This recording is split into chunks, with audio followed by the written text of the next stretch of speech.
Merci Didier, bonjour à tous. Voilà, c'est écrit Xavier Gate, directeur adjoint de la recherche, de l'expertise, du développement des compétences à l'AFB. Alors je ne vais pas être très long, simplement d'abord vous remercier d'être là, que ce soit les chercheurs qui sont là, les entreprises, des maîtres d'œuvre ou des maîtres d'ouvrage, et puis quelques gestionnaires d'espaces naturels. C'est un vrai plaisir de mixer ces cultures-là en cette journée sur un sujet, j'y reviendrai, qui est effectivement pas facile. Puisque je suis sur le remerciement, un remerciement particulier à la FNTP, à l'UNPG, que je vois là, et au CILB, qui sont des partenaires, donc le Club Infrastructure Linéaire et Biodiversité, qui sont des partenaires clés du Centre de ressources génie écologique. Et enfin, j'ai l'occasion souvent de leur dire mes remerciements, mais là, je veux les dire publiquement parce que ce sont des partenaires clés à la fois du Centre de ressources et de cette journée. Peut-être deux mots sur l'AFB et puis l'AFB et les entreprises. Sur l'AFB, peut-être rappeler peut-être trois choses. La première, c'est que même si on se le dit pas souvent, mais c'est un peu l'objectif de l'agence, c'est de mettre l'enjeu de biodiversité au même niveau que le climat. Alors ça paraît simple de dire ça, mais en fait c'est ça, le rôle de l'AFB. C'est ce qu'elle essaie de porter. Alors c'est une agence qui est jeune, elle a 2 ans, mais c'est fondamentalement ce qu'elle essaie de porter à travers toutes ces actions. C'est pas facile, mais je trouve que c'est un objectif qui est louable. Avoir en tête aussi que l'agence, elle a été créée dans une loi qui est une loi qui s'appelle Reconquête de la biodiversité. Donc vous qui êtes des gens de terrain, vous savez ce que ça veut dire. C'est-à-dire que reconquérir la biodiversité, c'est un objectif qui paraît complètement fou, parce qu'on a du mal déjà à réduire son érosion, mais c'est quand même ça c'est ça qui a créé l'agence. Et donc aujourd'hui, faire une journée d'échange technique autour d'un sujet compliqué, mais qui a au fond de lui cette question de restauration des milieux, ça me semble être complètement dans l'ADN de l'agence. Et puis, l'idée aussi qu'à travers cette agence, on essaie d'avoir une façon de travailler un peu différente qu'un établissement public classique. Alors ça paraît un peu rigolo de dire ça, enfin en tout cas décalé, mais c'est le cas. C'est-à-dire que créer des journées comme celle-là où on mixe des cultures, c'est important. Créer des espaces de dialogue entre les entreprises, les collectivités, les maîtres d'œuvre, les gestionnaires d'espaces naturels, comme il y a dans le Centre de ressources génie écologiques, c'est véritablement une des façons de faire de l'agence. Et je pense personnellement que c'est par là qu'on va y arriver, puisque la reconquête ou la perte de l'érosion de la biodiversité, elle passe par la mobilisation de tous et sortir de la guerre des chapelles qu'on a pu évidemment tous voir ou subir ces dernières années. Un mot sur les entreprises et l'AFB. On a une conviction fondamentale à l'AFB, c'est que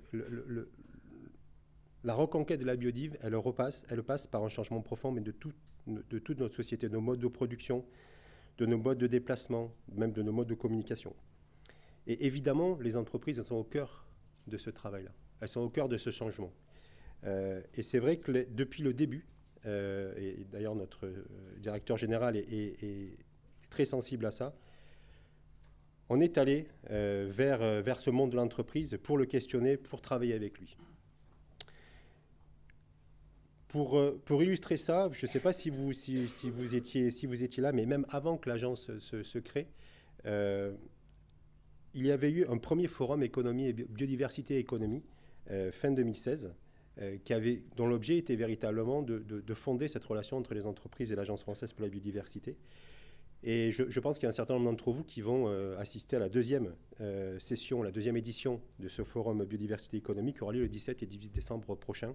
Je ne sais pas si le programme est peut-être pas le programme est dans les pochettes, mais en tout cas, si vous tapez forum économie biodiversité, vous aurez tous les détails.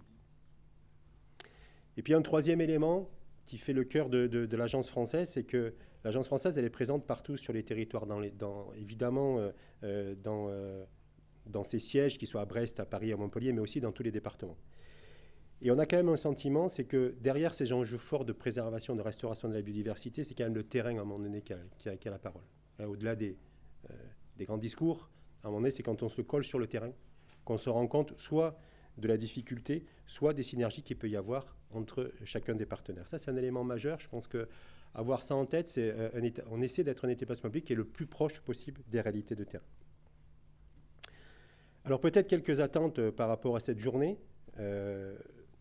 la première, c'est qu'on en a beaucoup discuté lors du centre de ressources génie écologique, et peut-être particulièrement sur cette thématique de la nature temporaire, c'est que c'est vrai que mettre de génie écologique à tous les niveaux, que ce soit au niveau de la conception, de la réalisation et du suivi, c'est un enjeu majeur. Et on se rend compte que finalement, quand on prend ces boîtes, à la fois la maturité, à la fois les techniques ne sont pas forcément les mêmes. Je ne sais pas si aujourd'hui, et donc c'est ce que j'attends de cette journée, voir si effectivement les entreprises sont prêtes pour franchir quelque part, en tout cas aller sur ces 3 niveaux-là de projet. Didier l'a dit tout à l'heure, c'est un sujet quand même compliqué, cette nature, elle est un peu piège, cette nature temporaire. Et c'est vrai qu'aujourd'hui, quand on parle de génie écologique, on parle beaucoup de résilience des écosystèmes, et c'est vrai que j'attends aussi de cette journée voir comment est-ce qu'on noue cette logique de résilience des écosystèmes et une logique de nature temporaire qui peut-être comme ça à première vue paraissent un peu opposées. Le sujet n'est pas simple aussi parce qu'il peut faire l'objet de choses trappes, quoi. Est-ce que finalement la nature temporaire c'est des pièges, hein, voilà, est-ce qu'on peut se dire ça? Est-ce que derrière cette logique de restauration et de nouvel écosystème, on n'est pas vers quelque chose qui est ni plus ni moins que de la dégradation de la biodiversité? Et donc ce que j'attends aussi de cette journée, c'est voir où sont les blocages, c'est-à-dire est-ce que c'est des blocages techniques ou est-ce que c'est des blocages sociologiques? Et j'attends pas mal de notre grand témoin de la fin de la journée pour essayer de nous éclairer là-dessus, parce que je pense qu'il y a un certain nombre de blocages qui sont dans nos têtes. Et puis peut-être un troisième élément, mais ça c'est peut-être un élément de prospective, c'est qu'aujourd'hui on va beaucoup parler effectivement des carrières, effectivement d'aménagement public, d'aéroports. Mais il y a aussi d'autres sujets qui doivent faire l'objet de réflexions autour de la nature temporaire. C'est aussi d'autres activités qui sont notamment des activités liées au milieu agricole, mais Didier en a parlé tout à l'heure. Et je pense que là aussi il y a un sujet autour de la façon d'optimiser la nature dite temporaire dans les exploitations agricoles. Et puis pour terminer, quelques éléments sur la suite. Alors évidemment, alors je ne sais pas si Delphine le dira après, mais au-delà des vidéos, il y aura un petit document qui sera édité suite à cette journée d'échange technique. Il est prévu aussi courant 2019 l'élaboration d'un guide autour du suivi donc des mesures de génie écologique dans les travaux. Donc ça, c'est quelque chose qui sortira courant de l'année 2019, je crois. Vous n'êtes pas sans savoir que l'Agence française pour la biodiversité, c'est aussi un organisme de formation.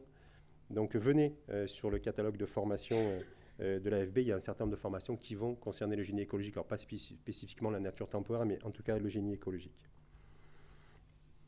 Et puis sachez qu'il y aura 2 autres manifestations en 2019, une sur l'éco-conception, donc des solutions dans le domaine du génie écologique. C'est un sujet aussi un peu touchy, hein, un peu compliqué, voilà, mais qu'on va essayer de creuser et d'explorer ensemble. Donc ce sera courant 2019, et puis à titre d'information aussi, du 19 au 21 mars 2019, on va co-organiser avec le réseau d'échange et de valorisation en génie écologique de la restauration, le réseau rêvé que vous devez connaître, leurs 10 ans, et cette manifestation aura lieu au muséum. Donc voilà, encore une fois, merci d'être là. Moi, j'attends beaucoup de cette journée, à la fois à titre pour l'AFB, mais aussi à titre personnel. Et encore une fois, merci à tout le monde, à Delphine notamment et à toute l'équipe d'organisation de nous avoir réunis aujourd'hui sur ce thème.